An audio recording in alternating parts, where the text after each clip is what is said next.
Now, there may not be a more opportune time to launch into this particular MMO discussion with the launch of the Obi-Wan Kenobi series. Y'all, Ewan McGregor, Hayden Christensen, I'm geeking out hardcore on this. But what does this have to do with MMOs? Well, because of the Chosen One. You are the Chosen One! Specifically, we're talking about the shift in MMOs from really like the foot soldier in Ultima Online, the person that no one really knows about, to the Chosen One in recent games like Guild Wars 2, Final Fantasy XIV, and Star Wars, The Old Republic. The easiest way to talk about this is going to be to stick with the actual Star Wars theme, not the actual theme. I'd get DMCA'd for that. There are two MMOs in the Star Wars universe that very uniquely fit this argument. You see, one of them, Star Wars Galaxies, you were a nobody. And then the most recent one, Star Wars The Old Republic, well, you were the chosen one. These opposing takes of two different ways to play the game in the same universe really show us a little bit of difference in how to approach an MMO. And I'm not here to tell you which one is better. Now, Star Wars Galaxies was a sandbox. To the universe, you were one of many. Your shot may be important to tens of hundreds. Your entertainer buffs mattered to the Cantina's patrons. Your blaster mattered to your side of the Galactic Civil War. And your Rancor probably mattered even more. But to the entire universe, you weren't shit. You were part of the world, but not part of a story. It was an important distinction, and it appealed to many because it was a change of pace from a single-player game that centered on you in a single narrative. It allowed for the creation of your own story. Because you weren't tied to a single narrative, you could branch off on non-linear paths. This was assisted by a system that rewarded you for doing things different, from entertaining to hunting missions to PvP and so much more. This led to some positives and negatives. The positives, well, for me, this was essentially part of being able to immerse myself in an MMO. By being part of the world instead of the center of it, it allowed me to fall deeper into the social aspects of the game, like grouping, PvP, farming, storefronts, and entertaining. I mean, playing with a band in the cantina and learning new songs is one of the coolest things I've ever done in an MMO. I was one of hundreds, thousands, even millions. None of us were chosen, but we all had our role to play. It made me feel more collective and tied to others. I still cared about the lore. I still cared about the world. Perhaps in some instances, even more so. The world was bigger than me, and that was okay. In fact, preferable. I mattered in a sense, but I was no more important than anyone else playing. We were all in it together. But it wasn't all positive. There are negatives to this.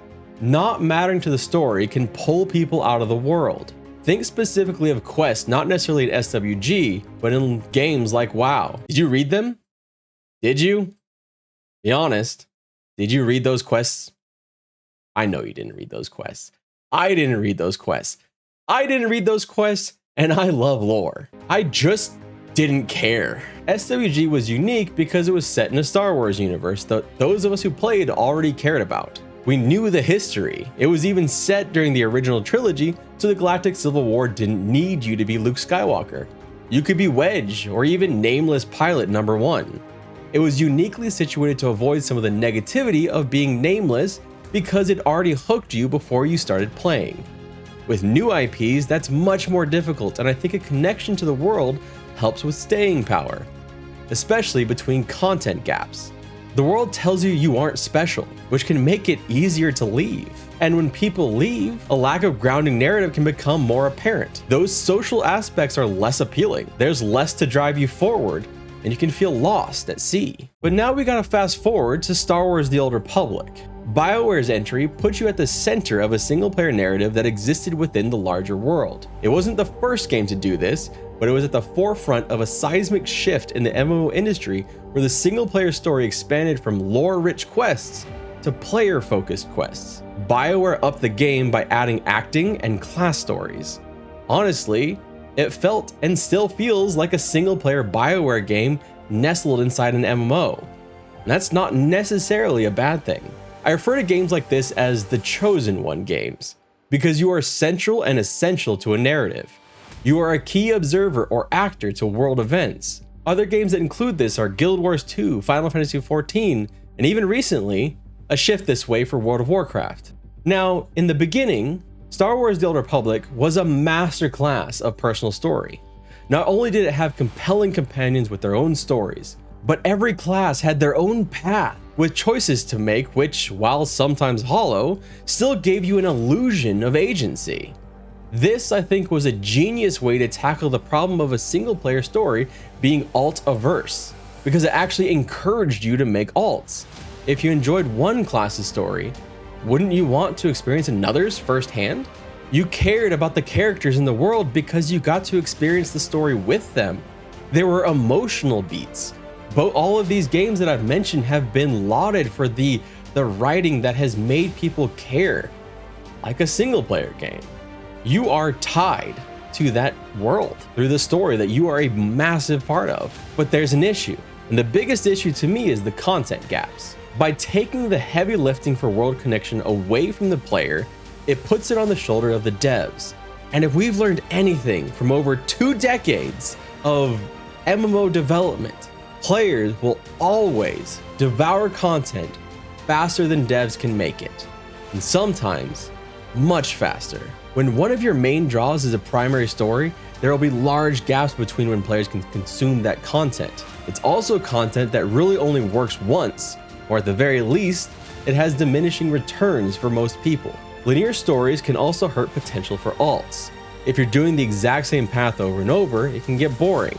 Look no further than Final Fantasy XIV boosts, which skip the story content. And when Star Wars The Old Republic seemed to have the answer to this by giving you multiple class stories and companion stories, well, they ran into the inevitable content chasm between player consumption and dev workflows.